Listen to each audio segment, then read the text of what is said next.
I'm here with Michael Franco, who has been nominated by his colleagues at James J. Ferris High School as Teacher of the Year. Congratulations and welcome. Thank you, Dr. Fernandez.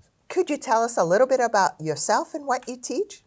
So I'm a U.S. history teacher at James J. Ferris High School. I teach US 1, US 2, AP history. I'm also an assistant soccer coach. I've coached volleyball, track. I try to do a lot of different things. Oh, so you have the history background as well? Yes, I do. Okay. Did you always want to be a teacher? I didn't. In my younger years, I wanted to be an archaeologist, digging up ancient civilizations or dinosaur bones, something related to history, but it wasn't until I got into high school that I realized I had a great history teacher, world cultures teacher, Mr. Hans, and he really inspired me to expand on my love of history. And I've always worked with kids in camps and things like that. So that's kind of when I determined that I wanted to teach history. That's amazing. So how do you instill in your students that love of history? So I tell students in my class that history is beautiful, it's ugly, it's nasty, it's amazing, it's full of so much of the best of people and the worst of people. So whatever inspires the kids to be interested, whether it's a war, whether it's a civil rights movement, whether it's some sort of invention or new technological revolution, there's always something in each of the units that I teach that really kind of the kids tend to cling on to as something they're interested in. I also really understand the importance of current events and how they relate to history, so I'm always trying to bring current events, things that are going on in the world, whether it be here in this country or abroad, to try to connect to the particular lesson that we're talking about. You have a lot of history to connect. Yes, we do. Yeah. Yes. You have Ferris High School. You have a large immigrant population yes. with very diverse backgrounds. Yes. How does that play out in your history classes? Oh, it's fantastic. We're very proud at James J. Ferris High School of our immigrant population, our bilingual ESL students. They're fantastic students. And it's really excellent because they bring a different perspective. They bring that new immigrant perspective. They bring a lot of their customs and cultures and perspective from the countries they come from. But I find that the kids are also really desiring becoming American. They want to adapt. They want to pick up the language better. And they're very hardworking students. But it definitely adds a different perspective, in particular when we're discussing issues around the world, because they have that perspective that they're bringing from their country.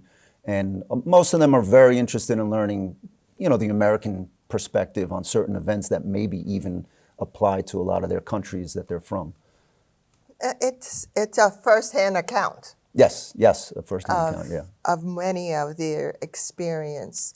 How do you work with the parents to get them involved? High school parents are not as engaged as the younger learners, but how do you try to communicate with your high school parents? We obviously reach out by phone, email, progress reports.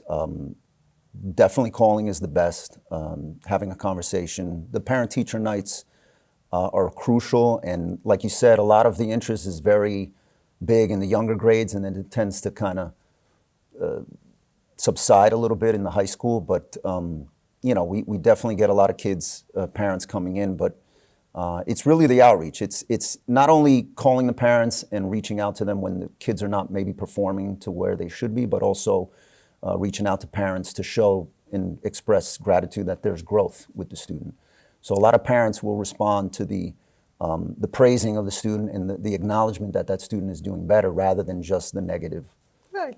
Well, as parents, we try to give them a little more independence as they mature.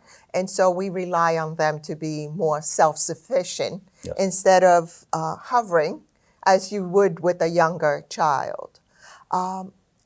So you talked about your teacher that inspired you.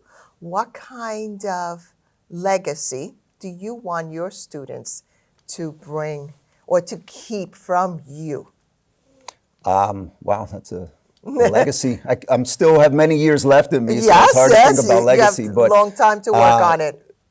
I think the things that are most important to me in my class and what I want to leave to my students is that I made it fun, that I made it interesting, that I made it relevant, the class.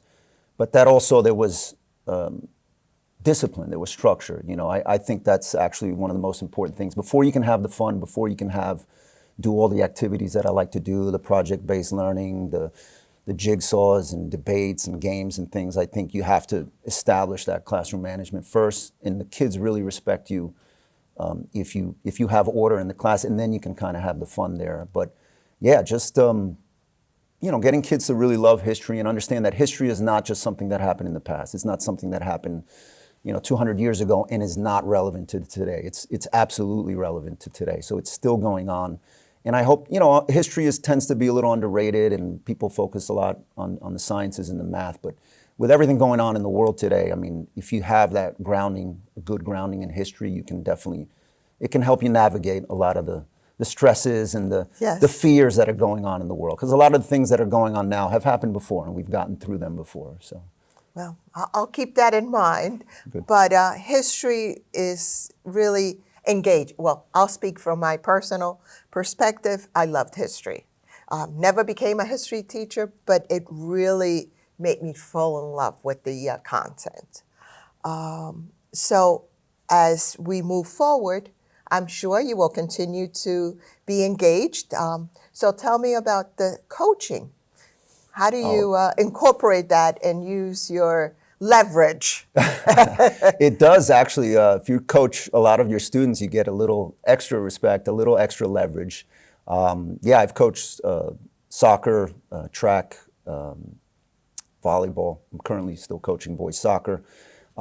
It also gives you a different perspective on the student. You get to conversate with them in a different way than they are in the class. You can contact the parents a lot more. Parents sometimes don't show up to the class, but they'll come to the games, so you can get a little, hey, he owes me this, or he needs to work harder, study for this test. But yeah, it definitely makes you a better teacher, actually, because you learn a little bit more about the student. You get to know the student more overall, and you can understand more sometimes the struggles that they're dealing with. A lot of times in the classroom, you don't get to see that too much, but they complement each other. Anybody who's interested in coaching or has a background in athletics, I definitely encourage them to be a coach, because it really does create a better relationship with you and the students.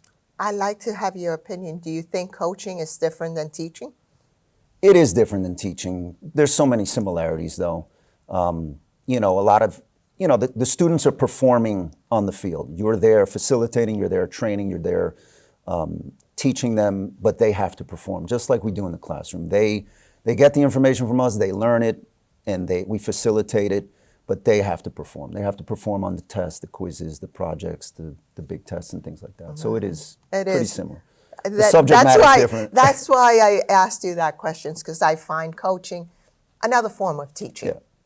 Yeah. It's just different, but at the same time, the underlying fact is, even in the classroom, we facilitate so that students can perform. Yes. They can play well in the game.